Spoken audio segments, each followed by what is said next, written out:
Imagine being in the hospital, about to bring new life into the world.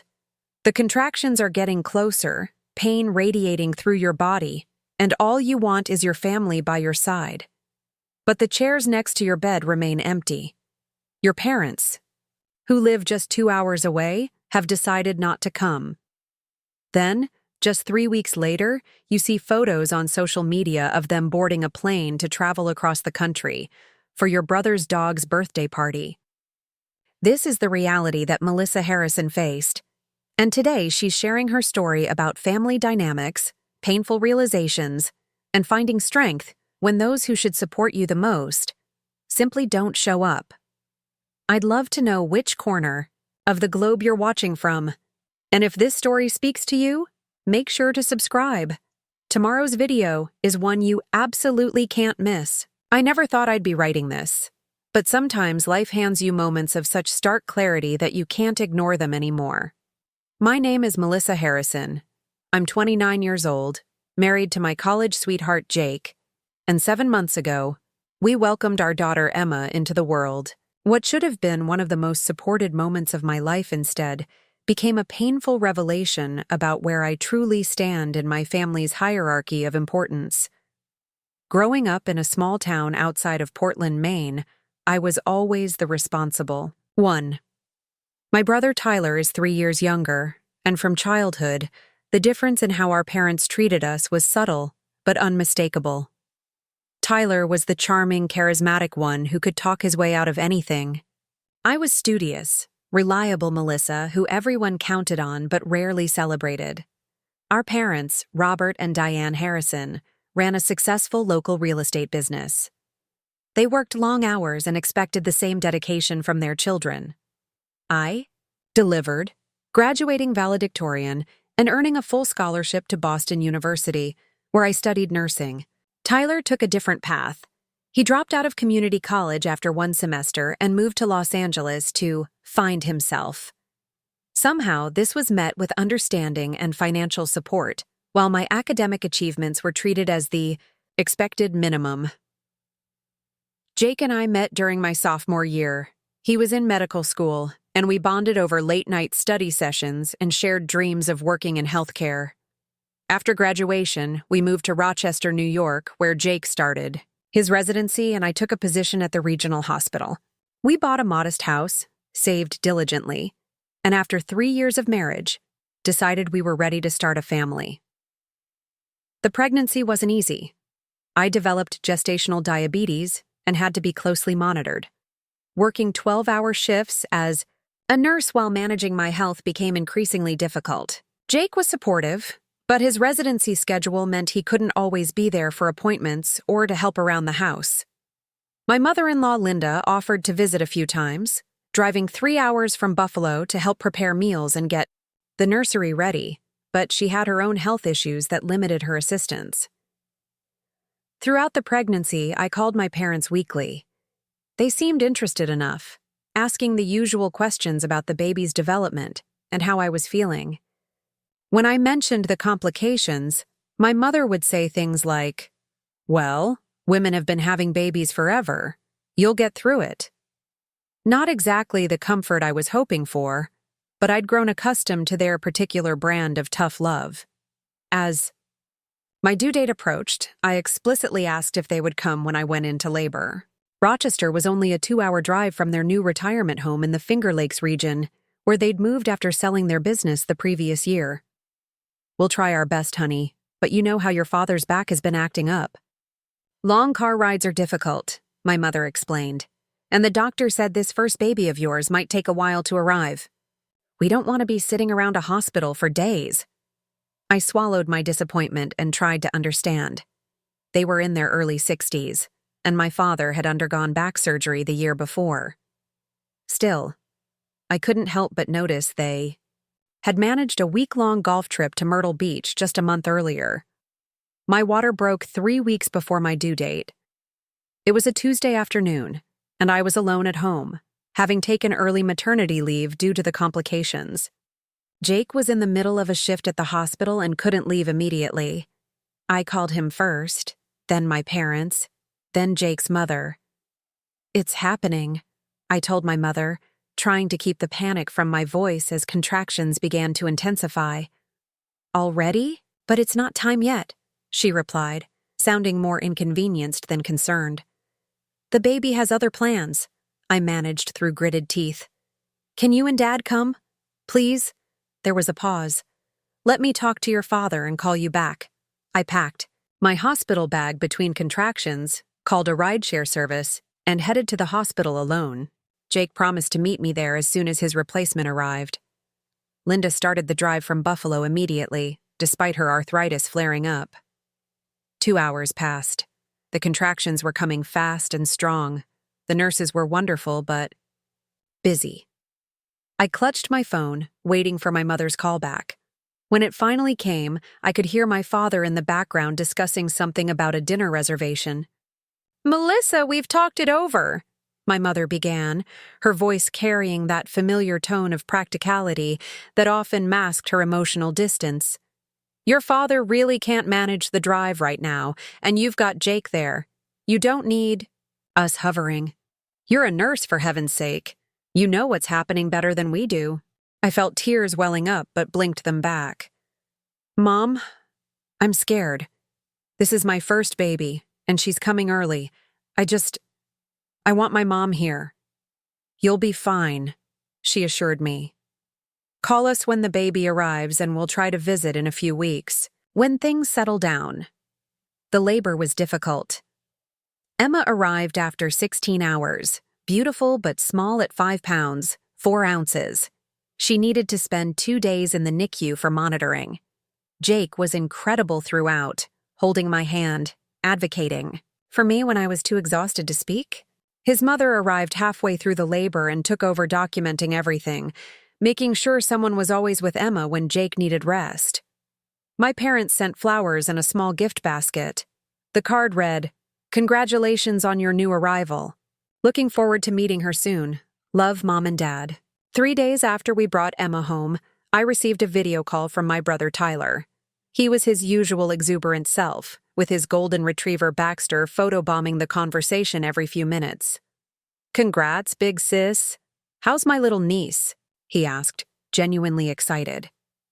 I gave him updates on Emma, showing off her tiny features and sharing the challenges of those first days. "That's awesome," Tyler said. "Hey, you won't believe this, but Baxter's turning 3 next month, and I'm throwing him an epic birthday bash. I've rented out this dog-friendly venue in Venice Beach.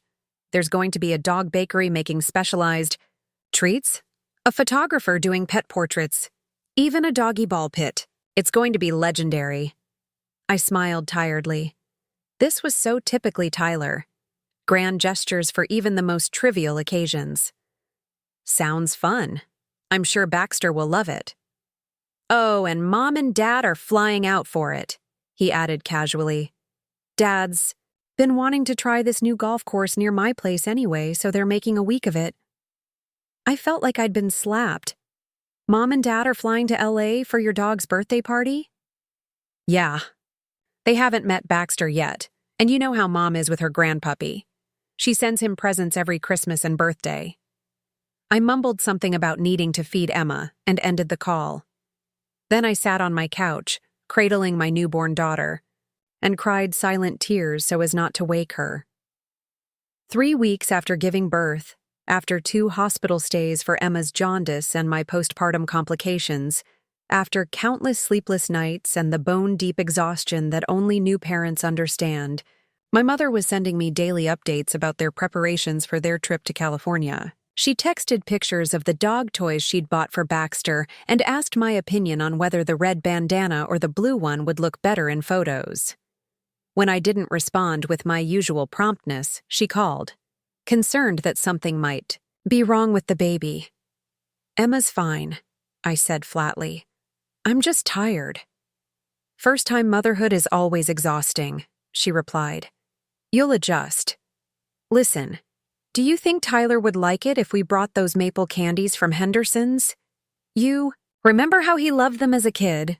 Something inside me snapped. "Mom, why are you flying across the country for a dog's birthday when you couldn't drive 2 hours for the birth of your granddaughter?" The silence on the other end was lengthy. Finally, she spoke. her voice tight. "That's not fair, Melissa. Your father's back?" "Dad's back is fine enough for him to play golf in California, apparently," I interrupted, surprising myself with my boldness. "And it's not just about the birth. You haven't even seen Emma yet. She's 3 weeks old and you're her grandparents and you're prioritizing a dog's birthday party over meeting her. We're planning to visit you next month," she said defensively. "Tyler needs us right now. He's been going through a rough patch with his business." Tyler's business was a social media consulting company that seemed to consist mainly of helping influencers increase their follower counts. It changed focus every few months, depending on whatever new trend caught his interest. "I just had a baby 3 weeks early, spent 2 days watching her in the NICU and had to be readmitted to the hospital for complications. But sure, Tyler's Instagram consultancy is definitely the family emergency," I said, my voice trembling. "You've always been the strong one, Melissa. Tyler needs more support. You know that." And there it was, the family dynamic laid bare in one simple sentence. I had always been the strong one, which really meant I was the one they felt comfortable neglecting because I would survive it. I would understand. I would forgive. "I have to go," I said. "Emma's waking up." She wasn't, but I couldn't continue the conversation without saying things I might regret. A lot of love and effort went into bringing this story to life. If you're enjoying it, we'd be so grateful if you'd subscribe to our channel. Now, back to where we left off. The next day, Jake found me staring at my phone, scrolling through the family group chat where my parents were enthusiastically discussing their upcoming California trip. "You okay?" he asked, sitting beside me with Emma cradled against his chest. "Did you know," I began slowly, "that my father has apparently recovered enough from his debilitating back problems to play 18 holes at Torrey Pines next week? The same back problems that made it impossible for him to sit in a car for 2 hours to meet his granddaughter." Jake's expression darkened. He had always been more clear-eyed about my family dynamic than I was. "I'm sorry, Mel. It's not right. My whole life I've made excuses for them," I continued. "Tyler needs more attention. They're busy with work. They show love differently. But this is so blatant I can't ignore it anymore."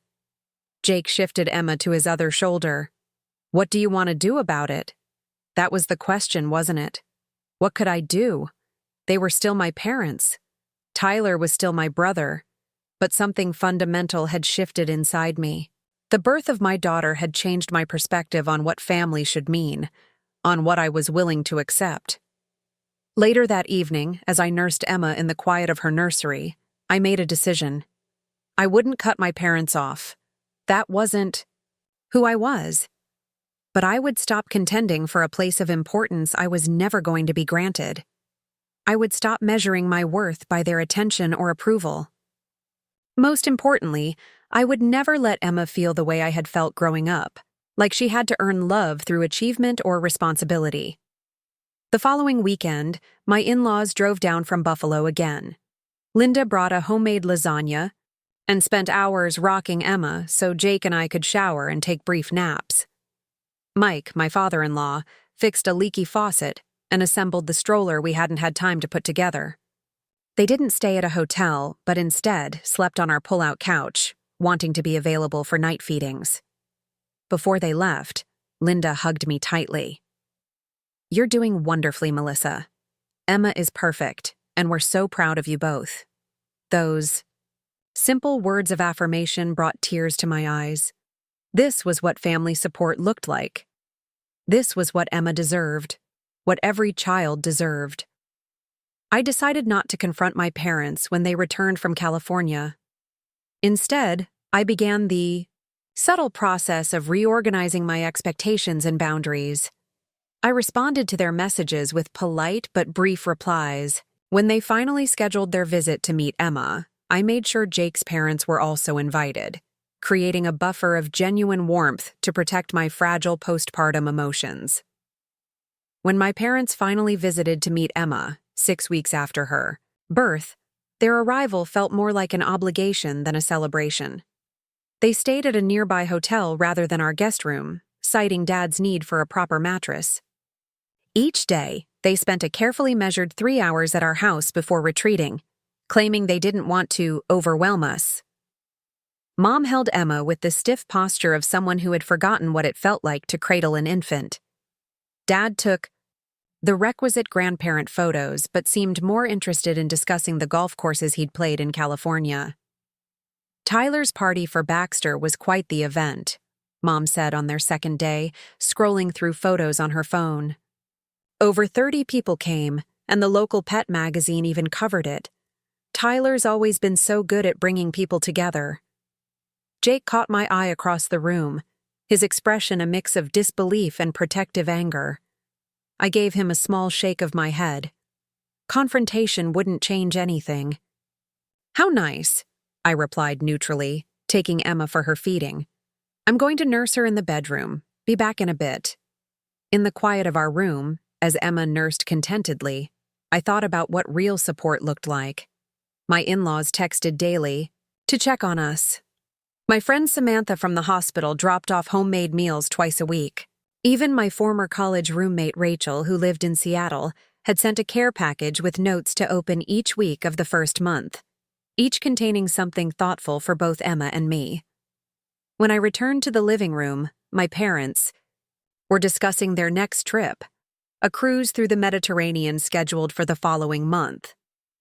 "It's our 45th anniversary gift to ourselves," Dad explained, his eyes alight with excitement I rarely saw when he looked at Emma. 2 weeks sailing from Barcelona to Athens. We've been planning it for ages." "That's wonderful," I said, meaning it despite everything. Their happiness still mattered to me, even if their priorities hurt. "You both deserve to enjoy your retirement." Their visit lasted precisely 3 days, as planned. When they left, there was no mention of when they might return, no promises to be more present in Emma's life. 2 days after they departed, Jake found me crying in the nursery while Emma slept. "Talk to me," he said, sitting beside me on the floor. "I keep waiting to stop feeling disappointed," I admitted. "I'm 30 years old. Shouldn't I be over wanting my parents' approval or attention by now?" Jake wrapped an arm around me. "Wanting your parents to care isn't childish, Mel. It's human." I look at Emma, and I can't imagine treating her the way they treat me. I cannot fathom flying across the country for a dog's birthday while skipping the birth of her child. "Then that's your answer," Jake said simply. "You're already a better parent than they are. You're breaking the cycle." Those words became my mantra in the months that followed. Breaking the cycle. Creating something different for Emma. Finding family in the people who showed up, not in the ones who shared my DNA but remained emotionally distant. When Emma was 4 months old, Tyler called to announce he was coming to visit. Unlike our parents, he seemed genuinely excited to meet his niece. "I've got the cutest little LA outfit for her," he said. "And wait until you see what Baxter picked out.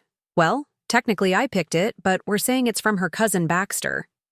I laughed despite myself. Tyler's enthusiasm had always been infectious. "We're looking forward to it. Emma's getting more interactive now. Lots of smiles and giggles."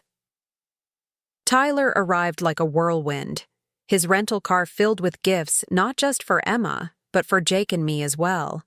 He spent hours on the floor playing with Emma, taking selfies with her, and FaceTiming his friends to show off his niece. "She's seriously the most beautiful baby ever," he declared. "Those eyes. She's going to be a heartbreaker like her uncle." On his second evening, after Emma was asleep, the 3 of us sat on the back porch with glasses of wine. The conversation flowed easily until Tyler mentioned our parents' cruise. Mom's posting daily photos in the family chat. "Haven't you seen them?" he asked. I shook my head. I muted the chat a while back. Too many notifications. Tyler studied me for a moment. "You're upset with them, aren't you? About not coming when Emma was born?" I considered deflecting, as I had done my entire life when it came to the discrepancies in how our parents treated us. Instead, I I took a deep breath. Yes, I am. They couldn't manage a 2-hour drive to meet their first grandchild, but they flew across the country for your dog's birthday. It hurt. Tyler winced. When you put it like that, it sounds pretty bad. It was pretty bad, Ty. He swirled the wine in his glass. I didn't think about it that way. Mom just said your delivery went fine and you had Jake and his family there. That's their version, I said carefully. The reality is that I asked them specifically to come, and they chose not to. Then they made a much more difficult trip for a far less significant event just weeks later. Tyler was quiet for a long moment. They've always treated us differently, he finally said. I used to think it was because you were older, more responsible. You didn't need them like I did. Everyone needs their parents, I replied. I just learned early on that needing them didn't guarantee they'd be there. For what it's worth, I'm sorry, Tyler said, reaching for my hand. About Baxter's party. If I'd known, I wouldn't have invited them.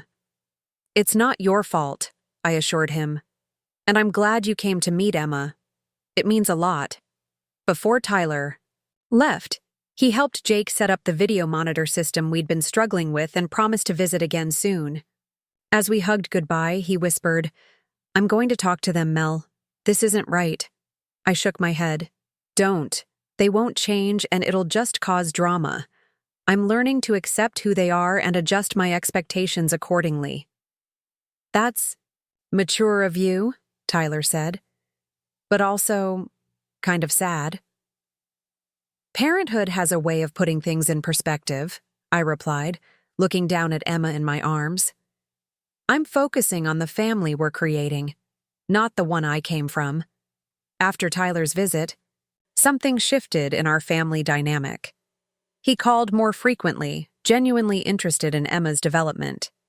He sent thoughtful gifts, not just the flashy, Instagram-worthy items he'd always favored, but practical things like the sound machine he'd noticed we wanted during his visit.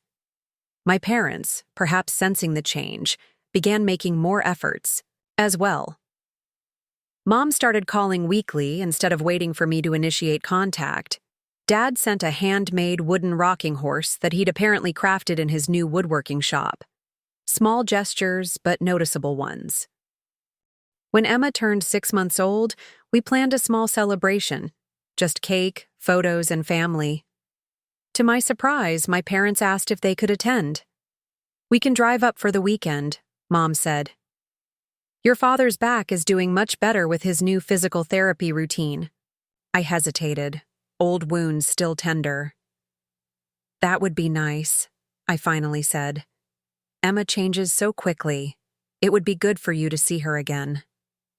The day before the celebration, I received a call from my mother. My stomach immediately knotted, anticipating a last-minute cancellation. Melissa, she began, her voice uncharacteristically hesitant. Your father and I have been doing a lot of thinking, especially after our talks with Tyler. So he had spoken to them after all. We owe you an apology, she continued. We should have been there when Emma was born. There's no excuse for missing that moment. And I'm deeply sorry. Tears sprang to my eyes, the simple validation of my feelings almost overwhelming after months of pretending I was fine. That means a lot, Mom, I managed. We've made a lot of mistakes, she admitted. We've taken you for granted because you've always been so capable, so independent. It wasn't fair to you. The conversation continued, touching on years of accumulated hurts and misunderstandings. It wasn't a magical resolution to all our issues, but it was a start, an acknowledgement that something had been broken and needed repair. When they arrived for Emma's half-birthday celebration, there was a tentativeness between us, the awkwardness of people trying to establish new patterns after decades of the old ones. But there were also moments of genuine connection. Dad getting down on the floor with Emma despite his back pain, Mom asking specific questions about her routine instead of offering unsolicited advice. After the celebration, as they prepared to leave, Mom handed me a small wrapped package. It's not much, she said. Just something I thought you might like. Inside was a delicate silver bracelet with two charms, a mother and child silhouette. I had one just like it when you were born, she explained.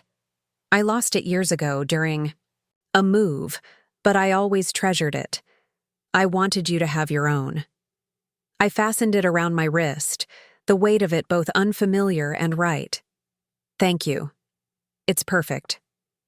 That evening, after everyone had left, Jake found me looking at old family photos, snapshots of birthdays, holidays, graduations.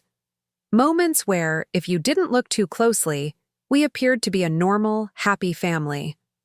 Penny for your thoughts, he said, sitting beside me. I'm thinking about forgiveness, I replied. Not the Hollywood version where everything is instantly fixed, but the real kind. The messy, ongoing process of it. Jake nodded. Are you ready for that?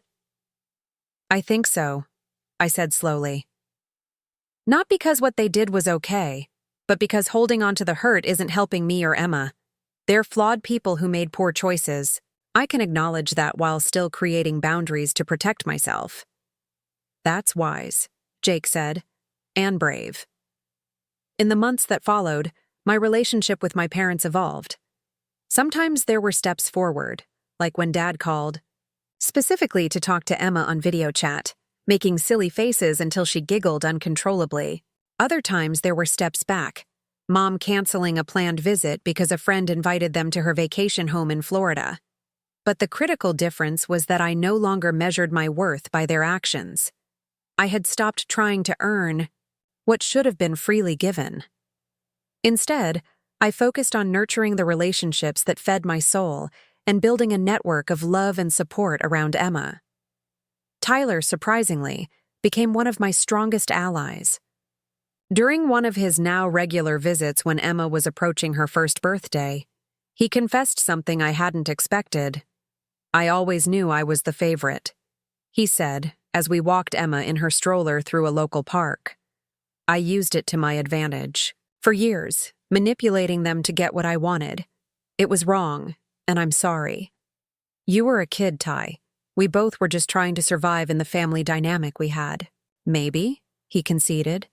But I'm an adult now, and I see how it affected you. For what it's worth, I think you're incredible.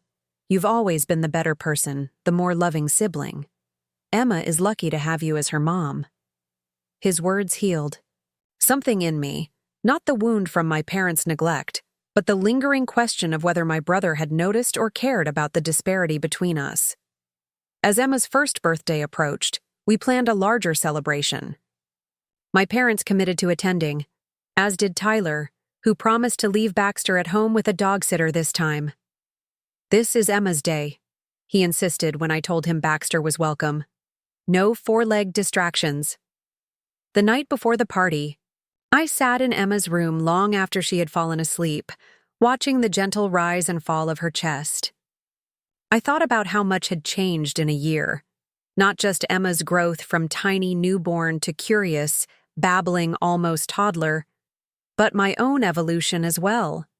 I had entered motherhood expecting to teach my daughter about life, but she had been the one teaching me. Through her, I had learned the true meaning of unconditional love. I had discovered reserves of strength I never knew I possessed.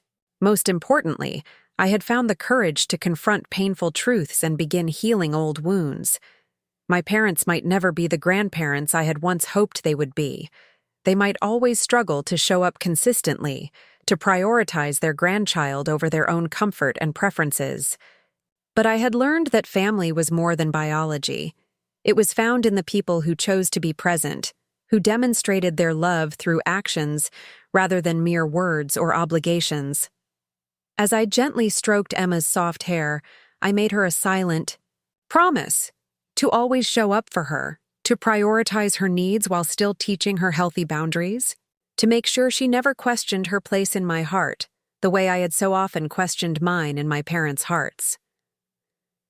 The journey hadn't been easy, and it was far from over. There would be more disappointments, more difficult conversations, more opportunities to choose either bitterness or growth. but for the first time in my life, I felt truly at peace with who I was and where I belonged. Family is complicated. Love is imperfect. Forgiveness is a choice we make not once, but over and over again. These were the lessons Emma's first year had taught me, lessons far more valuable than any I had learned in the preceding 29 years. As I closed Emma's door behind me, I caught sight of the silver bracelet on my wrist, the mother and child charms catching the light from the hallway, symbols of a connection that, despite everything, remained. Not unbroken, but perhaps stronger for having been tested, examined, and consciously rebuilt. Tomorrow would bring cake and presents, photographs and celebrations. It would also bring complicated family dynamics and the ever-present awareness of past hurts. But tonight, in the quiet of my home with my daughter sleeping peacefully and my husband waiting for me downstairs, I felt something that had eluded me for much of my life. I felt enough. Emma's first birthday celebration was nothing like Baxter's extravagant party in Venice Beach, but it was perfect in its own way. We decorated our backyard with simple pastel streamers and balloons. Jake grilled burgers while Linda assembled a fruit platter shaped like a caterpillar using toothpicks and colorful berries. Mike captured everything on camera, his retired photographer's eye ensuring that each moment was beautifully preserved. When my parents arrived, they brought an elaborately wrapped package that turned out to contain a handcrafted dollhouse. "I made it myself," Dad said, his voice gruff with an emotion I rarely heard from him. "Been working on it for months in the wood shop. There are still some furnishings to finish, but I wanted her to have it today."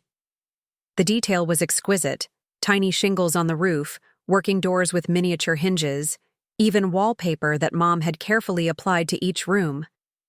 "It's beautiful," I said, genuinely moved. "Thank you both." "Well," Dad replied, clearing his throat, "I figured every little girl should have a dollhouse from her grandpa. Mine won't be small enough for her to really play with until she's older, but she can grow into it." It was the first time he'd referred to himself as Grandpa, rather than the more formal grandfather he'd been using since Emma's birth.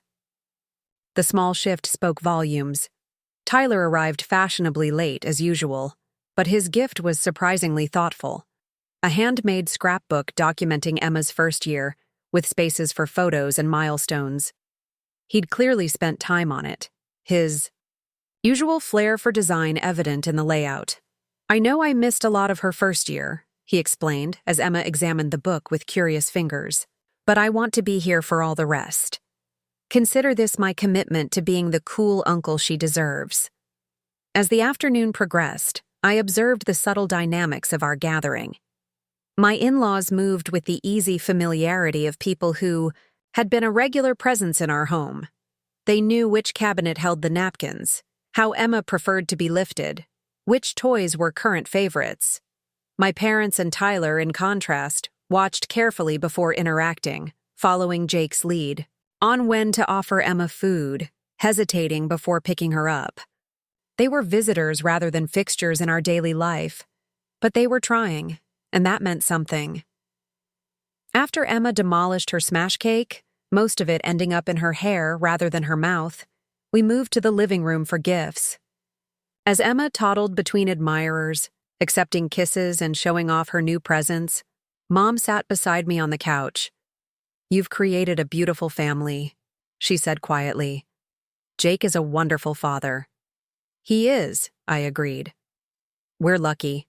Mom twisted her wedding ring, a nervous habit I recognized from childhood. "I've been thinking about what you said, about us not being there for Emma's birth. I want you to know that I regret it deeply. We made the wrong choice, and I'm sorry." The apology, delivered without qualifications or excuses, caught me off guard. "Thank you for saying that. I've been talking to someone," she continued, lowering her voice further. "A therapist.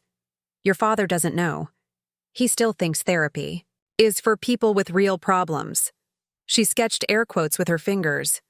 "But I recognized that some of my patterns weren't healthy, especially after Tyler confronted us. The revelation stunned me. In our family, seeking help had always been viewed as a weakness. That's great, Mom. She's helping me understand why I parent the way I do. A lot of it comes from how my parents treated me. Did you know my mother never once told me she was proud of me? Not when I graduated valedictorian. Not when I got married. Not even when I had you and Tyler. I shook my head, realizing how little I knew about my mother's childhood. She rarely spoke of it.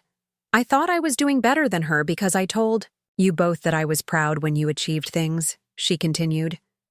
But I see now that I was still connecting love to achievement, still making you earn what should have been unconditional.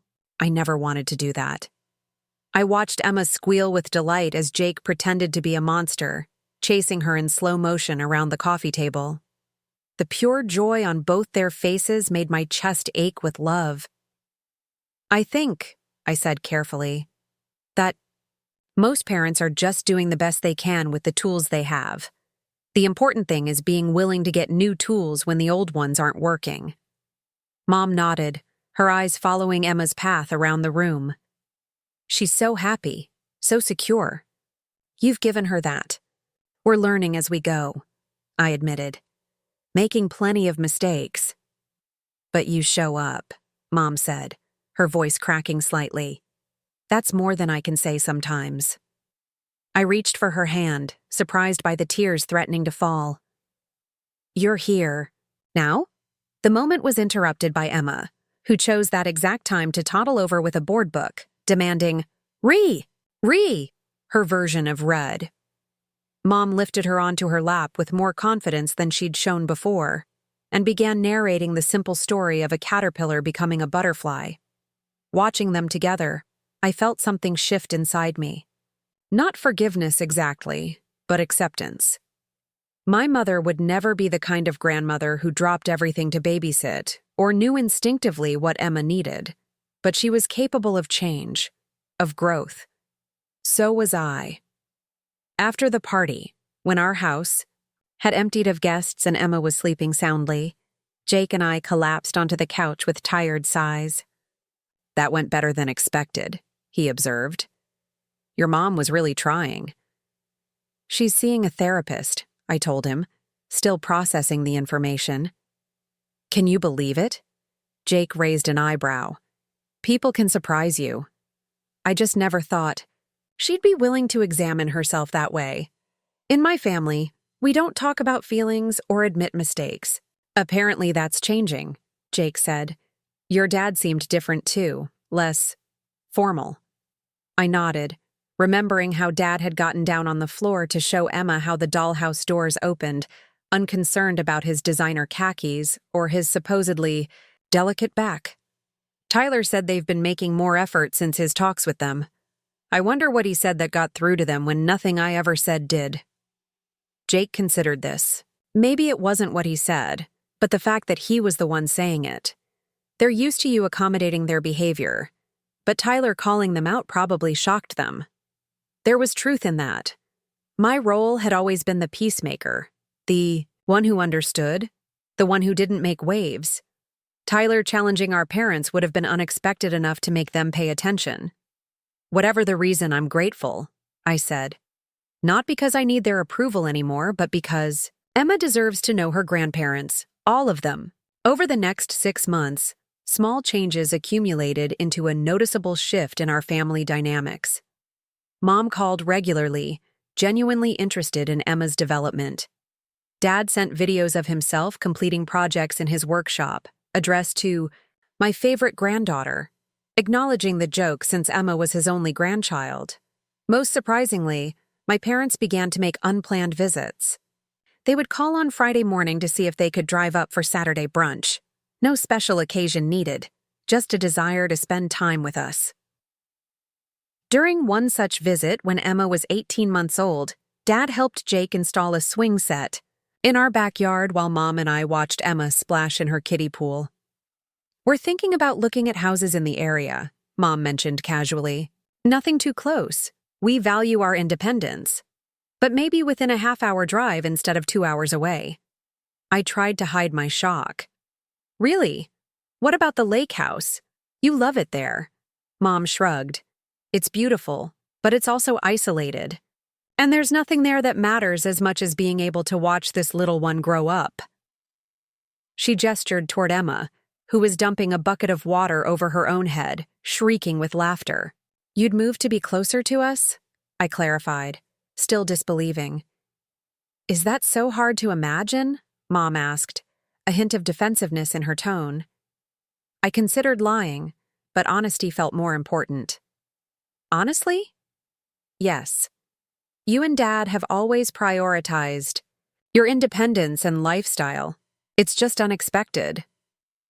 Mom was quiet for a moment, watching Emma.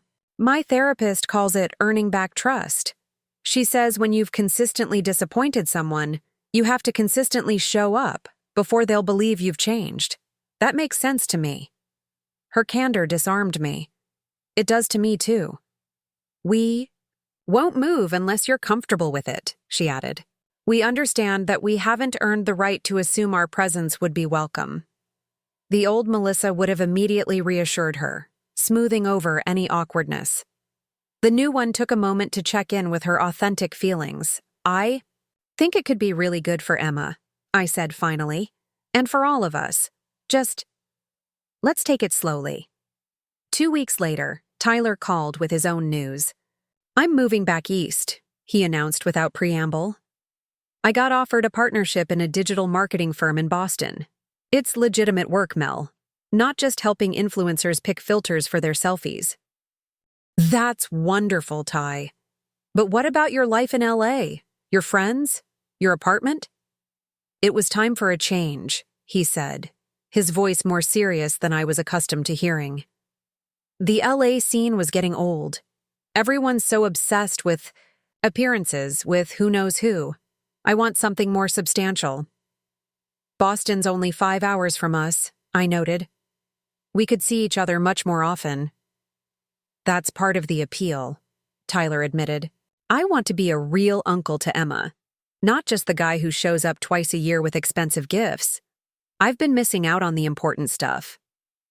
By Emma's second birthday, our family landscape had transformed. My parents had purchased a small townhouse 20 minutes away, close enough for regular visits but far enough to maintain healthy boundaries.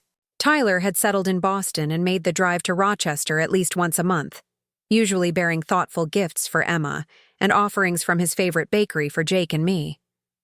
Our second birthday celebration was intentionally small again, just family and a few close friends. As we gathered around to watch Emma blow out her candles, with considerable help from Jake, I marveled at how much had changed in 2 years. My mother, once so uncomfortable around infants, now confidently chased a toddler, knowing exactly which words made Emma giggle and which songs she liked to dance to. My father, previously so concerned with appearances and propriety, sat cross-legged on our living room floor, a plastic tiara perched incongruously on his head, because Emma had declared him a princess. Tyler, once the perpetual center of attention, seemed content to play a supporting role, taking candid photos of the celebration and engaging Emma's little friends from daycare in conversations about their favorite dinosaurs. After everyone had gone home and Emma was tucked into bed with her new stuffed elephant, Jake found me in the kitchen, loading the dishwasher. "Penny for your thoughts," he said, using his familiar phrase as he began putting away leftover food. "I was just thinking about expectations," I replied. "How they shape our experiences. 2 years ago, I expected to be disappointed by my family, and I was. Then I stopped expecting anything, and somehow that created space for something new to grow." Jake nodded thoughtfully. "Like clearing out the weeds so you can plant what you actually want." Exactly. I was so busy being hurt by what they weren't, giving me that I couldn't see the things they were capable of offering. Once I accepted their limitations, it was easier to appreciate their efforts. "You gave them grace," Jake observed. "Not because they deserved it, but because you deserve peace." I smiled at his insight. That's a good way to put it. 2 days after Emma's birthday, I received a text from my mother asking if I'd be free for lunch the following day. We met at a small cafe midway between our homes, just the two of us, a rare occurrence since Emma's birth. After ordering, Mom reached into her purse and pulled out a small gift bag. "I wanted to give you this privately," she explained, pushing it across the table. "It's nothing elaborate." Inside was a journal, leather-bound and well-worn. I opened it to find my mother's familiar handwriting filling the pages. "It's the journal I kept during my therapy," she explained. "The first year. I thought you might want to read it, to understand better where I was coming from and how I've been trying to change." I stared at her, genuinely speechless. My mother, who had never willingly revealed vulnerability, was handing me her most private thoughts. "You don't have to read it now," she added hastily. "Or ever, if you don't want to. I just thought it might help fill in some gaps." "Thank you," I said, carefully closing the journal. "This means a lot." "I know I wasn't the mother you needed," she said, her voice steady despite the emotion evident in her eyes. "And I can't change the past. But I'm trying to be the grandmother Emma deserves, and the mother you still need, even as an adult. If you'll let me." I reached across the table and took her hand. "I'd like that." That evening, after Emma was asleep, I sat on our back porch with my mother's journal in my lap. Jake brought me a glass of wine and kissed the top of my head. "You don't have to read it tonight," he reminded me. "Or all at once." "I know," I said. "But I think I'm ready." As I began to read, I entered my mother's inner world for the first time.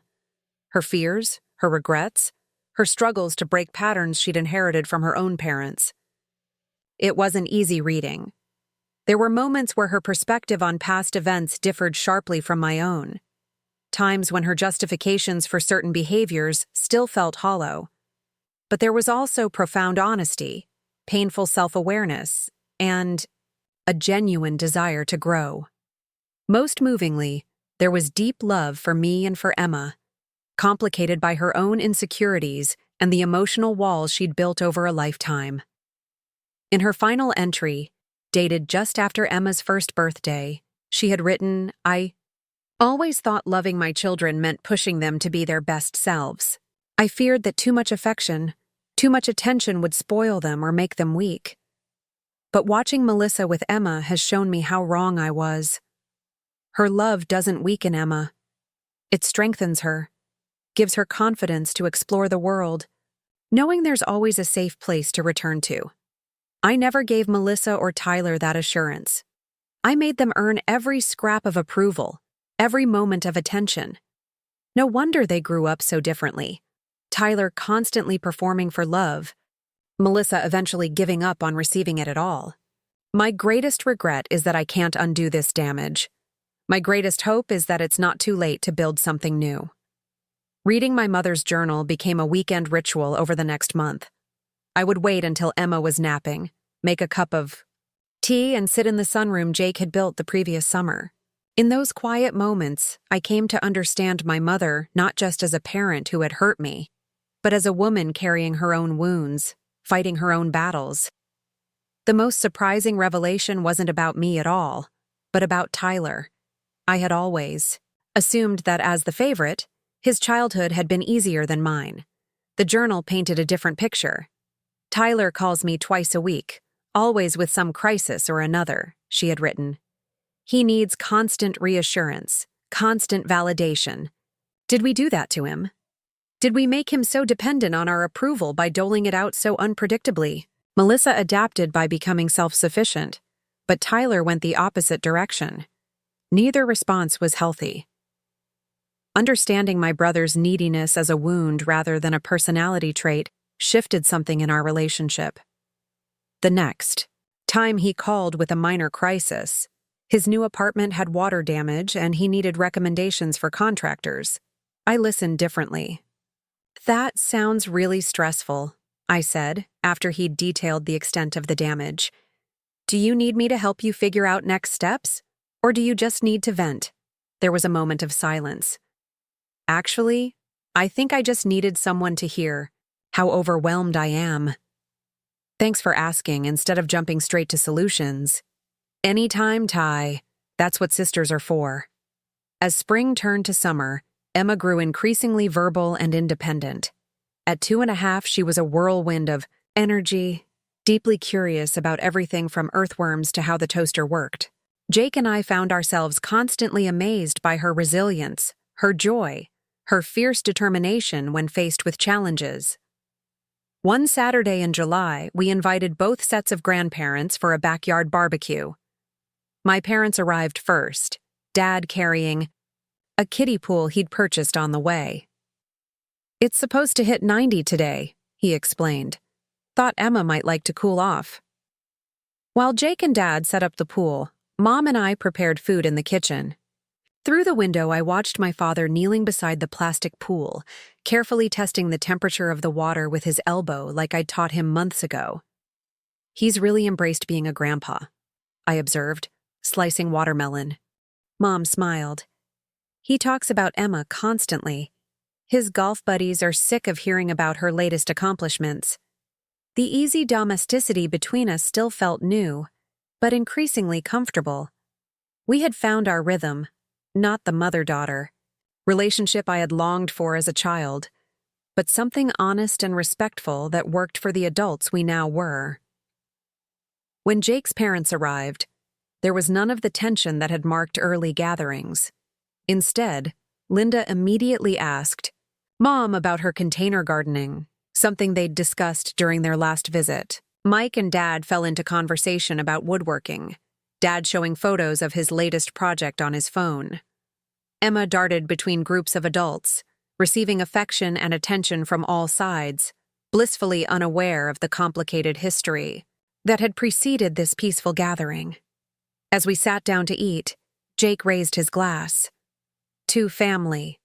Not just the one we're born into, but the one we choose to build every day.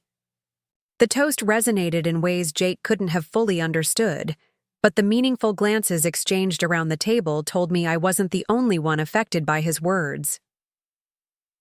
After lunch, while Emma napped and the others chatted on the patio, I found myself alone in the kitchen with Tyler, who was loading the dishwasher. "Remember when we were kids and Mom made us wash all the dishes by hand because she said dishwashers didn't get them clean enough?" he asked, rinsing a plate. I laughed.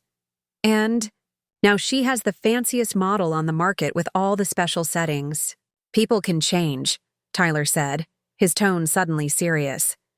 "I have evidence right in front of me." "They can," I agreed. "So can we." Tyler handed me a dripping serving spoon. "I've been seeing someone too. A therapist, I mean." The admission didn't surprise me as much as it once would have. "Is it helping?" He nodded. "It's helping me understand why I've been so chaotic. Jumping from job to job, relationship to relationship, always needing the next dopamine hit. I was trying to recreate the feeling of finally getting Mom and Dad's attention after doing something dramatic enough to warrant it. His insight struck me with its clarity. "That makes a lot of sense, actually." "The funny thing is," Tyler continued, "now that I'm more stable, more centered, I don't need their approval like I used to. I can appreciate their interest in my life without measuring my worth by it." He glanced at me. "Sound familiar?" "Very," I admitted. "It's like we were both playing our assigned roles in the family drama, and now we're writing new parts for ourselves." Tyler grinned. "Deep, sis. Very deep." As summer turned to fall, a new development altered our family landscape once again. My mother called one evening in late September, her voice tense. "Your father had some chest pain today," she said without preamble. "We're at the hospital. They think it might have been a mild heart attack." My stomach dropped. "I'm on my way." "Which hospital?" "Rochester General." "But Melissa, you don't need to come tonight. He's stable. They're just keeping him for observation." "I'm coming," I said firmly, already signaling to Jake what was happening. "I'll be there in 20 minutes. When I arrived, I found my father looking surprisingly small in the hospital bed, monitors beeping steadily beside him. My mother sat in a chair nearby, her face drawn with worry. "This is unnecessary," Dad grumbled as I entered. "They're being overcautious. I feel fine now." I kissed his forehead, a gesture that would have been unthinkable a few years earlier. "Let the doctors do their job, Dad. That's why they get the big bucks." He harumphed, but squeezed my hand with surprising strength. Tests confirmed it had been a minor heart attack caused by a partial blockage. The cardiologist recommended lifestyle changes, medication, and a follow-up procedure to place a stent. During Dad's 3-day hospital stay, our family rallied. Tyler drove up from Boston, camping out in the waiting room and keeping everyone supplied with decent coffee. Jake took time off work to care for Emma so I could be at the hospital. Even Jake's parents pitched in, providing home-cooked meals that could be easily reheated. On Dad's last day in the hospital, as we waited for his discharge paperwork, he gestured for me to sit beside his bed. "I've been thinking a lot these past few days," he began, his voice gruffer than usual. "When you think you might be checking out early, it clarifies your priorities. Dad, you're going to be fine," I assured him. The doctor said with the stent and medication, he waved away my reassurance. "Let me finish. I need to say this." He took a deep breath. "I've spent too much of my life focused on the wrong things. Status, money, how things appeared to others. I missed so much." I remained silent, sensing he needed to continue without interruption. "When you were born, I held you and promised I'd always protect you. Somewhere along the way, I convinced myself that protecting meant pushing you to succeed, to be independent. I thought I was preparing you for a tough world." His eyes, so like my own, held mine steadily. "I was wrong. I should have just loved you. Openly, consistently. I thought that was weak. Now I know it's the strongest thing a parent can do." Tears blurred my vision. "Dad, let me finish," he insisted. "I thought I had all the time in the world to fix things with you. This week showed me that's not guaranteed. So I'm telling you now, I'm proud of the woman you've become, not because of your achievements, but because of your heart. You're a better parent than I ever was, and I'm learning from you every day." The words I had longed to hear my entire childhood landed differently now, at 29. They didn't heal all wounds, didn't erase the missed moments, but they created space for something new to grow. "I love you, Dad," I said simply. "I love you too, kiddo. I always have, even when I was terrible at showing it." Dad's health scare created a seismic shift in our family's approach to time together. Sunday dinners became a regular tradition, rotating between our house and my parents' townhouse. My father retired fully from the consulting work he'd been doing, focusing instead on woodworking and, increasingly, on being present for Emma. By the time Emma turned 3, the memory of my parents missing her birth had transformed from an active wound to a scar, still visible but no longer painful to touch. It had become part of our family's story, a pivotal moment that had ultimately led to healing rather than continued hurt. One evening in late November, as Jake and I prepared for bed, he noticed me looking thoughtfully at the silver bracelet my mother had given me. "What's on your mind?" he asked, sitting beside me on the edge of the bed. "I was just thinking about forgiveness," I replied. "Not as a single moment, but as a practice. Every time I remember how they missed Emma's birth, I have a choice. To reopen that wound, or to acknowledge it and refocus on how far we've come since then." Jake nodded. "It's like building muscle." "Exactly. And it gets stronger with use." I twisted the bracelet around my wrist. "I'm not there yet, not completely. But I'm closer than I ever thought I'd be." On Christmas Eve, our house was filled with family, both sets of grandparents, Tyler, and a few close friends. Emma, now a chatty 3-year-old with definite opinions, directed everyone in decorating cookies with the seriousness of a 5-star general. Grandpa, You need more sprinkles, she instructed my father, who dutifully added another handful to his already overloaded cookie. Is this better, Princess? He asked, displaying his creation. Emma considered it critically. Much better. Now it's beautiful like you. The simple exchange brought tears to my eyes, the easy affection between them, the unquestioned assumption of love, so different from my own childhood experiences. My mother, noticing my emotion, slipped an arm around my waist. She adores him, she whispered. And the feeling is entirely mutual. I know, I replied. It's exactly as it should be. Later. That night, with Emma finally asleep after the excitement, the adults gathered in the living room. The tree lights cast a warm glow, and the conversation flowed easily between people who had once been strangers, uncomfortable in each other's presence.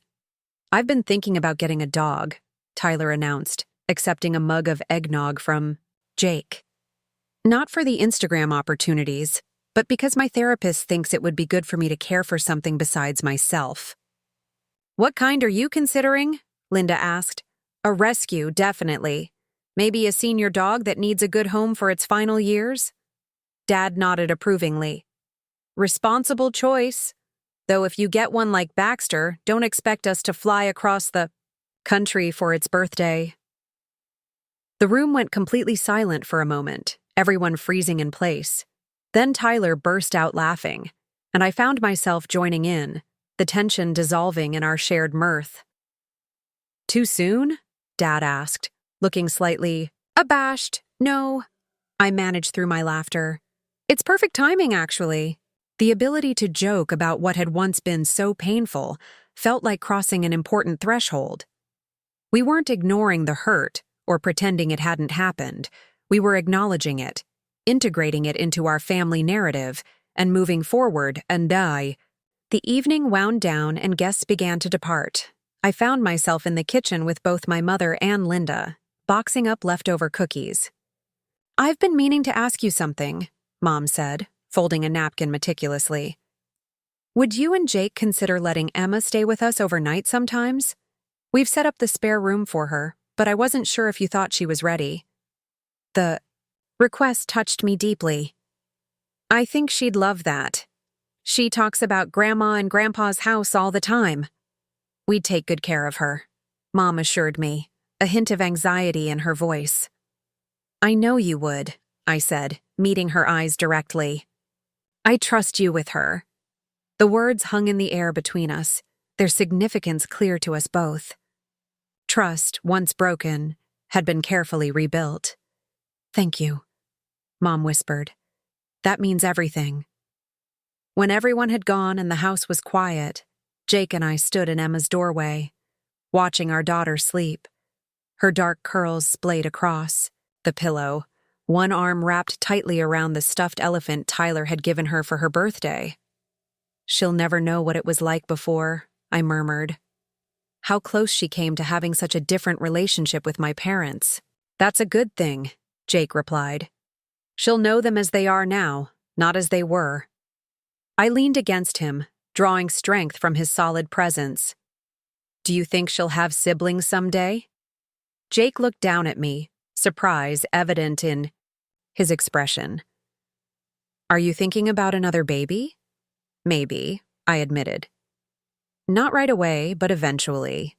And if we do have another child, I know it will be different from the beginning. My parents will be there, not just physically present, but emotionally available in a way they weren't before. They've come a long way, Jake acknowledged. So have you. So have we all, I corrected gently.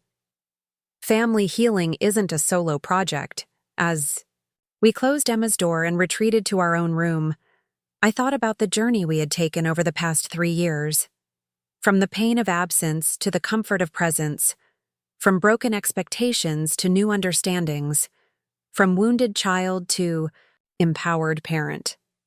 The truth was, my parents hadn't shown up for my baby's birth.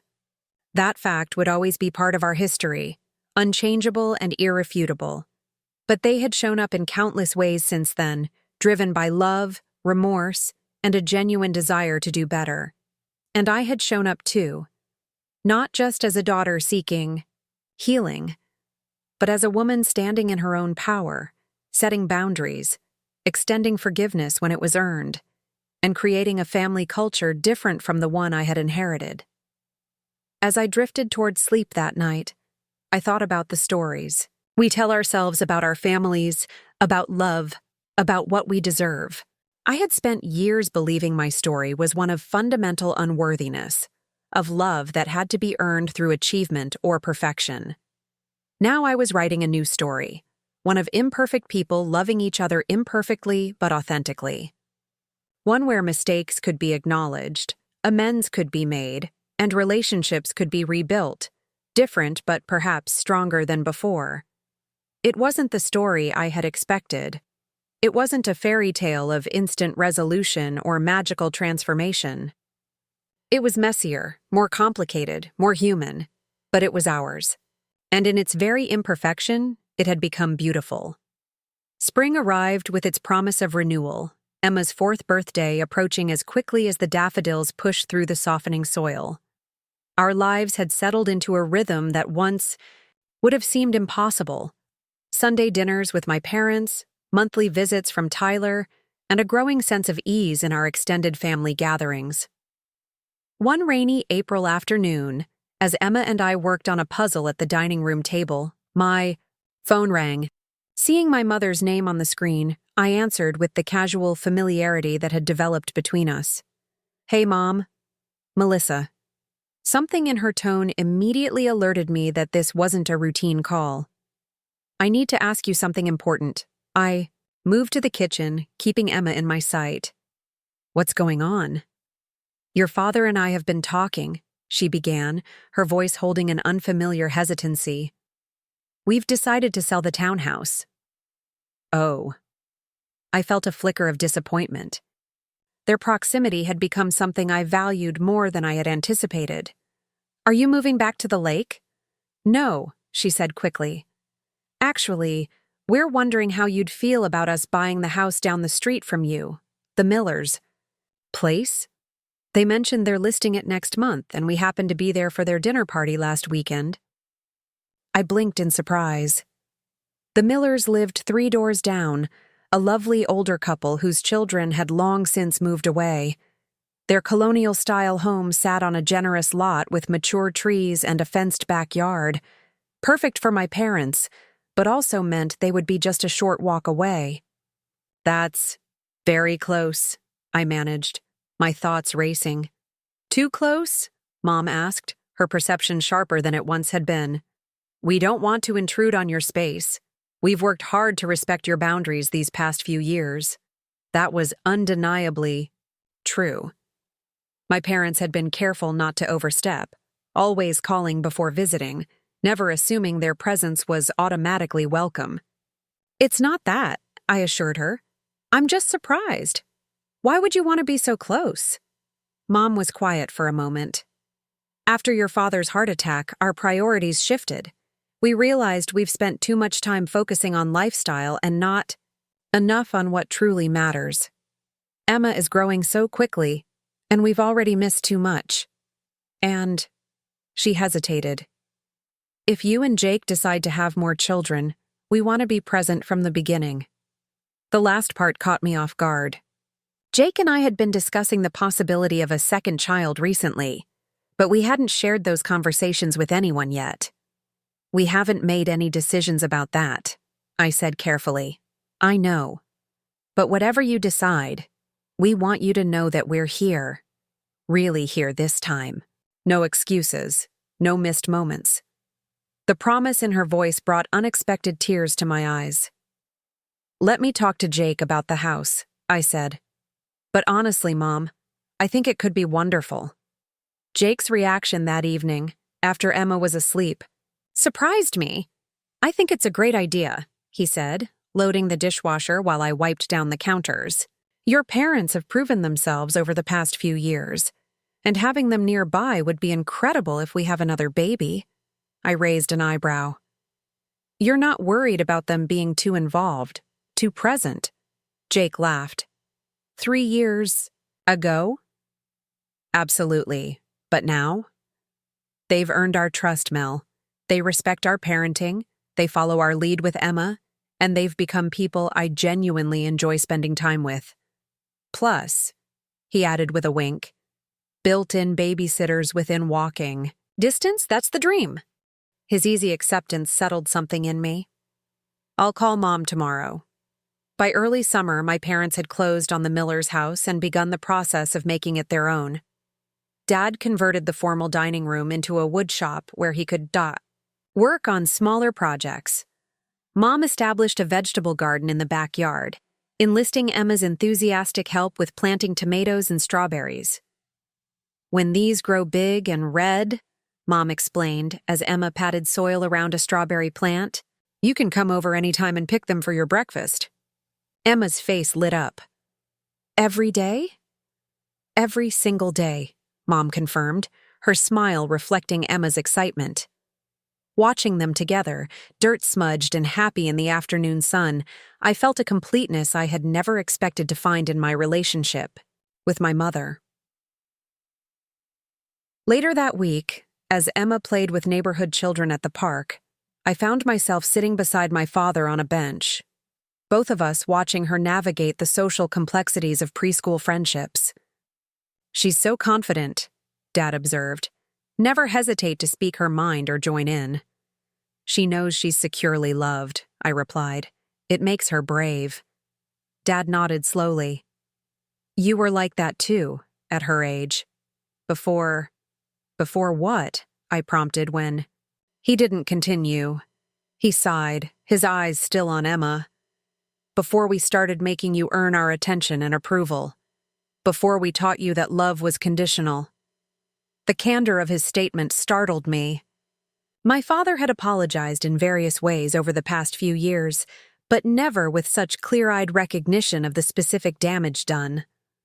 We thought we were preparing you for the real world, he continued, teaching you that nothing comes without effort or achievement. We didn't realize we were teaching you that you weren't intrinsically worthy of love. He turned to face me directly. I'd give anything to undo that lesson, Melissa. I reached for his hand, weathered and strong. The beautiful thing about being human is that we can always learn new lessons, teach new truths. That's what you're doing with Emma. That's what we're all doing now. Dad squeezed my hand. You're wise beyond your years, kiddo. Always have been. I had good teachers, I said, bumping his shoulder gently with mine. Eventually. In July, Jake and I discovered I was pregnant again. We decided to wait until the end of the first trimester to tell anyone, treasuring the secret between ourselves while I navigated the early weeks of fatigue and nausea. When we finally shared the news at a family dinner in October, the reaction was everything I could have hoped for. My mother burst into tears, immediately moving to embrace me. My father clapped Jake on the back with uncharacteristic exuberance. Tyler proposed a toast with sparkling cider, his genuine excitement palpable. Most touching was Emma's response. At 4, she understood the concept of becoming a big sister and approached the news with solemn responsibility. I will teach the baby everything, she announced, placing a gentle hand on my still flat stomach, and protect them from monsters. That's a big sister's most important job, Jake agreed, ruffling her curls. As the pregnancy progressed, the contrast to my experience with Emma was stark. This time, my mother accompanied me to appointments when Jake couldn't due to his work schedule. She organized a small baby shower with close friends. My father and Jake collaborated on transforming the guest room into a nursery, Dad's woodworking. Skills put to use creating a custom bookshelf and toy chest. Tyler, settling into his role as devoted uncle, began a tradition of Sunday morning pancakes with Emma, giving Jake and me a chance to sleep in, a luxury we knew would soon disappear, with a newborn in the house. We're building our pancake empire, he explained when I thanked him. Emma's the creative director. You should see her blueberry designs. I'm just the executive chef. His easy relationship with Emma delighted me. He had found his footing. As an adult, his career in Boston flourishing, his relationships stabilizing. The manic energy that had once driven him to seek constant validation had mellowed into genuine confidence. When I reached 7 months, my father pulled me aside after a Sunday dinner. "We'd like to discuss the birth plan," he said formally, in a tone reminiscent of his business days. "The birth plan?" I echoed, confused. "That's really between me and Jake and the doctors, Dad." He nodded quickly. Of course. I'm not suggesting otherwise. But your mother and I?" He cleared his throat. "We want to be clear about our role this time. We want to be there, Melissa. From the first contraction if you'll have us. No excuses, no golf trips, no back problems. We want to be in that waiting room supporting Jake, ready to meet our grandchild the moment they arrive." The declaration, delivered with such earnest determination, touched me deeply. "I'd like that," I said simply. "You would?" He seemed almost surprised by my easy acceptance. "Absolutely. This is a new chapter for all of us." As my due date approached in early February, preparations intensified. My parents stocked their freezer with homemade meals we could easily reheat. Linda and Mike arranged to come stay with Emma when I went into labor. Tyler adjusted his work schedule to be available on short notice. The night before my scheduled induction, the baby stubbornly remaining in breech position despite all efforts to turn them, Jake and I sat on our back porch, bundled against the winter chill. "Nervous?" he asked, his arm around my shoulders. "A little," I admitted, "but not like last time. Then I was terrified of doing it without enough support. Now I'm almost worried about having too many people involved." Jake laughed. "A good problem to have." "The best problem," I agreed, resting my head against his shoulder. The following morning, as we prepared to leave for the hospital, my parents arrived at our doorstep promptly at 7, exactly as planned. "We're ready," Mom announced, a small, overnight bag in hand. "We'll follow you to the hospital and set up camp in the waiting room." Dad stepped forward to give me a gentle hug. "We're not missing a thing this time, sweetheart." The calm certainty in his voice settled the last remnants of old anxiety within me.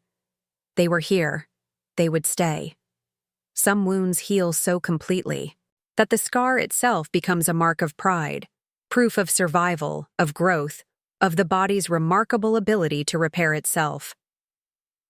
At the hospital, everything unfolded with textbook precision. The C-section was scheduled for 10 a.m. Jake would be in the operating room with me, while my parents and Tyler waited just outside.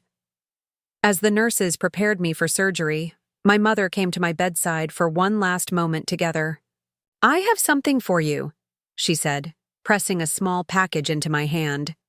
Inside was a charm for my bracelet, a perfect miniature to join the mother and child silhouette already there. "For our newest addition," she explained, her eyes bright, with unshed tears. "I'll add it to your bracelet when you're recovered." I clutched her hand. "Thank you for being here, for everything." "There's nowhere else in the world I would be," she replied with absolute conviction. Samuel James Harrison was born at 10:42 a.m., 7 pounds of squirming indignation at being evicted from his comfortable quarters. While the medical team completed my surgery, Jake carried our son to the waiting room where my parents and Tyler gathered around, their faces alight with wonder. When I was settled in the recovery room, they came in together.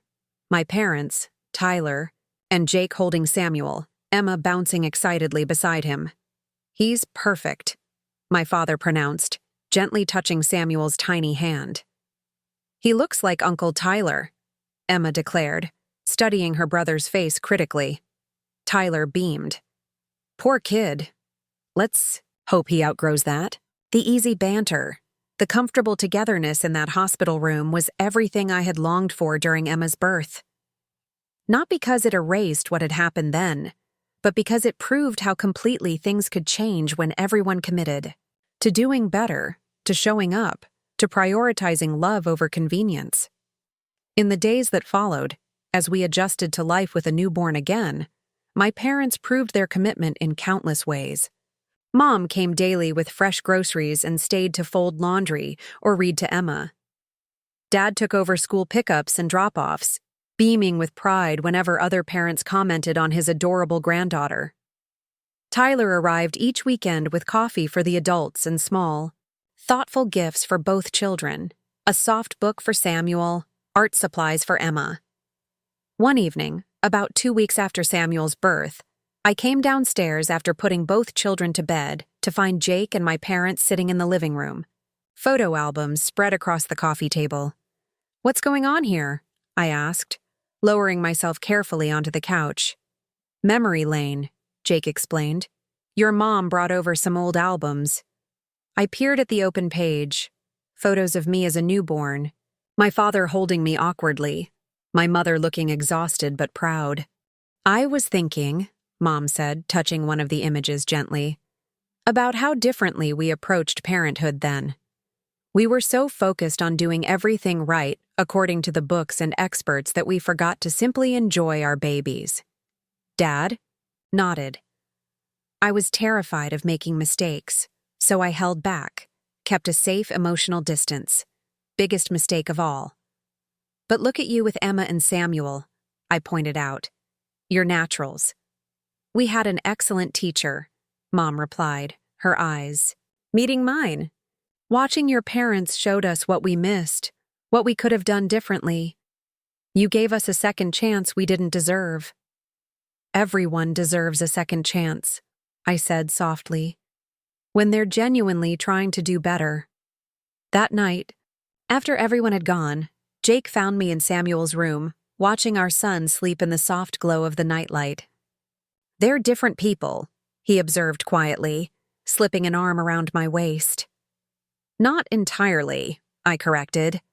"They're the same people who made different choices when given the opportunity to learn and grow. That's what I find most healing. Not that they transformed into perfect parents overnight, but that they were willing to examine their mistakes and actively work to do better." Jake kissed the top of my head. "You made that possible. Your honesty, your boundaries, your willingness to remain open to change." I shook my head. "We all did it together. That's how family healing works. Everyone has to participate. Everyone has to be willing to change." As I looked down at Samuel, his tiny chest rising and falling with each breath, I thought about the legacy we were creating. Emma and Samuel would grow up with grandparents who adored them, who showed up consistently, who demonstrated that love in action rather than mere words. They would know a family culture where mistakes could be acknowledged, where hurt could be expressed, where forgiveness was possible but had to be earned. Most importantly, they would grow up secure in the knowledge that their worth was inherent, not tied to achievement or performance. The generational pattern had been broken. Later, as Jake and I prepared for bed, I caught sight of my bracelet on the nightstand, the 3 charms catching the lamplight. Mother, first child, second child. A visual representation of how far we had come, of what we had built together. My parents hadn't shown up for my first child's birth, but they had shown up for every day since. Imperfectly at first, then with increasing presence and commitment, as they learned and grew alongside us all. The hurt of that initial absence had transformed into something unexpected, a catalyst for change, for growth, for deeper connection. Family, I had learned, was not a static thing, but a living, evolving relationship. It required tending, boundaries, forgiveness, and above all, the courage to keep showing up, even when it was difficult. Especially when it was difficult. As I drifted toward sleep, Samuel's monitor glowing softly beside the bed, I felt profound gratitude for the journey we had taken together. From absence to presence, from hurt to healing, from broken expectations to a new understanding of what family could be. The path hadn't been straight or easy. There had been setbacks, difficult conversations, moments when old patterns threatened to reassert themselves. But we had persevered, all of us committed to creating something better than what had come before. And in that commitment, in that daily choice to do better, to love more authentically, to show up for each other consistently, we had found what I had been seeking all along. Not perfection, but connection. Not an erasure of the past, but a new story we were writing together. Word by word, day by day. A story of family, messy, imperfect, beautiful in its humanity. Our story. 5 years passed in the blink of an eye. Emma started 4th grade, a confident 9-year-old with her father's analytical mind and what Tyler called classic Harrison stubbornness. Samuel, now 5, had just begun kindergarten, approaching the world with infectious curiosity and my mother's artistic sensibility. Our family had settled into rhythms that once seemed impossible. Weekly dinners that rotated between our home and my parents' house down the street, summer barbecues where both sets of grandparents mingled comfortably with friends and neighbors, holiday traditions that blended old and new. On a crisp October afternoon, as golden leaves swirled across our backyard, we gathered to celebrate my father's 70th birthday. Jake manned the grill while Tyler entertained the kids with exaggerated stories about his latest business trip. My mother and Linda arranged platters of food on the outdoor table, their friendship having deepened into something genuine over the years. I watched my father from the kitchen window as he showed Samuel how to properly hold a small hammer, guiding his grandson's hands as they worked on a birdhouse together. Dad's hair had whitened completely, and his movements were slower than they once had been, but his eyes held a contentment I had rarely seen in his younger years. "Penny for your thoughts," Jake said, slipping an arm around my waist as he came. "In for more hamburger buns." "Just marveling at how far we've come," I replied, leaning into his embrace. "If you had told me 10 years ago that this would be our reality, I wouldn't have believed it." Jake kissed my temple. "Family is always evolving. The important thing is that everyone was willing to grow together." As the afternoon unfolded, I found myself sitting beside my mother on the porch swing, both of us watching the backyard chaos, with comfortable silence between us. "I had a dream last night," Mom said suddenly, her voice soft. "About the day Emma was born." I tensed slightly, the memory still holding traces of old pain despite all the healing that had occurred. "In the dream, we were there," she continued. "Your father and I. We were in the waiting room when Jake came out to tell us she had arrived. Then we were holding her, this tiny perfect being." She turned to me, her eyes bright with tears. It felt so real, so right. And when I woke up, I felt this overwhelming grief for what we missed, what we can never get back. I covered her hand with mine.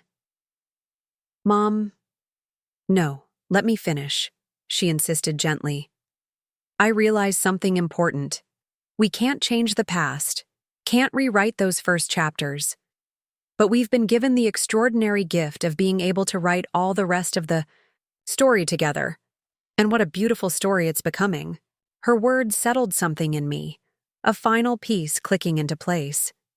"It is beautiful, isn't it? Not in spite of the difficult parts, but somehow because of them, too." Mom nodded. "The contrast makes the good parts shine brighter." That evening, after the birthday cake had been devoured and the guests had departed, my father lingered, helping clean up with uncharacteristic thoroughness. "Everything okay, Dad?" I asked as we loaded the dishwasher together. He nodded, arranging plates with precision. "Just thinking about something your mother mentioned, about her dream." "She told you?" "Yes," he said, closing the dishwasher and turning to face me. "It got me thinking about regrets, not just missing Emma's birth, though that's certainly at the top of the list, but all the moments before that too. The dance recitals I skipped for business meetings, the school events I attended but spent on my phone, the times I measured your worth by your achievements rather than simply loving you for who you are." I leaned against the counter, studying this man who had evolved so dramatically in his later years. You can't change any of that now. No, he agreed. But I can make sure not to waste a single moment going forward. And I can tell you something I should have said years ago. I am so proud of the woman you've become, Melissa. Not because of your accomplishments, though those are impressive, but because of your heart, your capacity for growth, for forgiveness, for creating this beautiful family despite the flawed examples you had in your parents. The words touched me deeply, all the more powerful for their simplicity and directness. Thank you, Dad. That means everything. After my parents left, Jake found me sitting on our back porch, staring at the stars emerging in the darkening sky. Deep thoughts? He asked, settling beside me. I was thinking about the concept of closure, I replied. How it's not really a single moment, but more of a process that unfolds over time. There wasn't one conversation or event that healed everything with my parents. It was thousands of small moments, consistent effort on all sides, the gradual rebuilding of trust. Jake nodded thoughtfully. The big dramatic moments make better stories, but real healing happens in everyday choices. Exactly, I agreed. Choosing to show up. Choosing to remain open despite past hurts. Choosing to see people as they are now, not just as they were then. The following weekend, Tyler arrived for his monthly visit, this time with news that sent a ripple through our family ecosystem. I've accepted a job offer in Rochester, he announced over Saturday breakfast, trying and failing to sound casual. I start next month. Emma squealed with delight, immediately peppering him with questions about where he would live and whether he would come to her soccer games. Samuel, not to be outdone, insisted that Uncle Tyler needed to attend his t-ball practices too. When the initial excitement subsided, Tyler explained that he'd been quietly interviewing with a local marketing firm for weeks, drawn by both the professional opportunity and the chance to be closer to family. Boston was great, he said, but something was missing. I'd visit here, see the life you've all built together, and feel this pull to be part of it more fully. Later, as we walked through Highland Park, the children racing ahead to the playground, Tyler confessed another motivation. I've been seeing someone, he said, uncharacteristically shy. It's been about 6 months now. Her name is Olivia. She's a pediatric nurse at Strong Memorial. That's wonderful, Ty, I said, genuinely pleased. His previous relationships had been as chaotic as his early career, but in recent years he had matured, seeking deeper connections rather than surface excitement. She's pretty amazing, he continued. Smart, kind, doesn't put up with my nonsense. He laughed. Actually reminds me of you in that way. High praise indeed, I teased. When do we get to meet her? Soon, he promised. I wanted to be sure. It was serious before introducing her to the family circus. But it is, Mel. Really serious. I can actually imagine a future with her, kids, the whole deal. The vulnerability in his admission touched me. I'm happy for you, Tyler. Really happy. That means a lot, he said, then added more hesitantly. I've been thinking about our childhood a lot lately, how differently Mom and Dad treated us. I benefited from being the golden child in some ways, but it messed me up too. Made me think love was about performance, about being entertaining or needy enough to hold someone's attention. I nodded, understanding completely. We were both shaped by those dynamics, just in different ways. But look at us now, Tyler said, gesturing toward Emma and Samuel at the playground. Breaking the cycle, creating something healthier.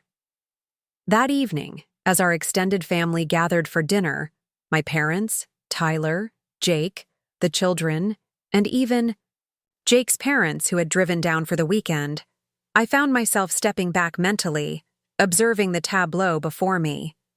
My father was teaching Samuel a card trick, his patience infinite as small fingers fumbled the cards repeatedly. My mother and Linda exchanged recipes, their initial awkwardness long since transformed into genuine friendship. Tyler showed Emma something on his phone, both of them laughing at whatever they saw. Mike and Jake discussed plans for a fishing trip, their relationship having evolved from in-laws to genuine friends over the years. This was my family, imperfect, evolving, bound together not just by blood or marriage, but by the daily choice to remain present, to work through difficulties, to prioritize love over ego or convenience. 10 years had passed since that painful day when my parents chose not to attend Emma's birth. The hurt of that absence had never completely vanished. How could it? But it had transformed into something else entirely. It had become the catalyst for profound change, for honest conversations, for the dismantling of unhealthy patterns that had persisted for generations. As we gathered around the table, hands linked for the blessing Jake always offered before meals, I felt a peace that had been hard-won through years of emotional work on all sides. We give thanks for this food, for the hands that prepared it, and most of all, for this family. Created not just by birth or marriage, but by choice, by forgiveness, by showing up for each other day after day, Jake said, his voice warm in the candle-lit dining room. When we had finished eating, Emma asked if she could make an announcement. At 9, she had developed her father's flair for planning and organization, often creating elaborate presentations for even the simplest ideas. "I have decided," she proclaimed with grave importance, "that we should have a family reunion next summer, with a talent show and matching t-shirts." The adults exchanged amused glances, but no one dismissed her idea. "That sounds wonderful, sweetheart," my mother said. "Where would we have it?" "At the lake house," Emma declared. "Grandpa always says it's our family's special place." My father nodded, his expression softening. "It is indeed, and a reunion is a perfect idea." As Emma outlined her increasingly elaborate plans, I caught my mother's eye across the table. The silent communication between us, impossible a decade earlier, conveyed shared amusement, affection, and something deeper. An acknowledgement of how far we had come, of how completely our relationship had been transformed. Later that night, after the dishes were cleared and the children were in bed, the adults lingered in the living room, conversation flowing easily, among people who had once been awkward strangers. "I have a proposal," my father said suddenly, "for next summer's reunion. I'd like to renew our vows for our 50th anniversary, with all of you there, at the lake house, as Emma suggested." My mother looked as surprised as the rest of us. "Robert, you hate ceremonies." "I used to," he acknowledged, "but I've learned the value of marking important moments, of celebrating the relationships that matter most." He reached for her hand. "And I'd like to make new promises to you, Diane. Promises that reflect who we are now, not who we were 50 years ago." The tenderness between them, so rarely displayed in my childhood, brought tears to my eyes. They had grown together in ways I never would have predicted, each becoming more authentic, more vulnerable, more present not just as parents and grandparents, but as partners to each other. As the evening wound down and everyone prepared to leave, I found myself in a quiet moment with my mother in the kitchen. "Thank you," she said simply. "For what?" "For not giving up on us," she replied. "You had every right to, after how we hurt you. But you left the door open, even if just a crack. You gave us the chance to earn our way back into your life, into Emma and Samuel's lives." I embraced her. This woman who had once seemed so emotionally distant, now so present and connected. We built something beautiful together, didn't we? All of us. When everyone had gone and the house was quiet, Jake found me in our bedroom, looking through a photo album Emma had created for my birthday. Candid shots of our extended family over the past few years, moments of connection and joy captured through a child's perspective. "Good day?" he asked, sitting beside me. "The best," I replied, turning to a photo of my parents with both children, all four faces alight with shared laughter. I was just thinking about how stories end. What do you mean? In books and movies, there's always a resolution, a clear ending where everything is settled. But real life isn't like that, is it? There's no final chapter, just continuing evolution. Jake nodded. The story keeps unfolding. New challenges, new growth. Exactly, I said, closing the album. 10 years ago, I thought the story was about absence, about what my parents didn't give me. But it turned out to be about presence, about what we all chose to build together after facing that painful truth. Jake pulled me close. And what a beautiful story it's become. As I drifted toward sleep that night, I thought about the journey we had taken. From a hospital room where I had waited in vain for my parents to arrive, to a home filled with their consistent, loving presence. From a family fractured by unspoken hurts and unmet needs, to one knit together by honesty, forgiveness, and the daily choice to show up for each other. My parents hadn't attended my first child's birth. That fact would always be part of our history, unchangeable and acknowledged. But it was no longer the defining moment of our family story. Instead, it had become the turning point, the painful catalyst that ultimately led to healing, to growth, to the creation of something far stronger and more authentic than what had existed before. Family, I had learned, was not defined by its worst moments, but by how we chose to move forward from them. Not by absence, but by presence. Not by perfection, but by the willingness to acknowledge imperfection and still choose love, day after day after day. That was the story I wanted my children to inherit. Not one of flawless harmony, but of honest struggle, of consistent effort, of the extraordinary power of ordinary love shown through daily choices. A story still being written, page by page, moment by moment, choice by choice. Our story. Still unfolding, still beautiful in its very human imperfection. Looking for more? We've got 2 amazing stories ready for you right on screen. If this one touched you, these are absolutely worth your time. Click to watch them now. And hey, subscribe and hit that bell to never miss our latest uploads.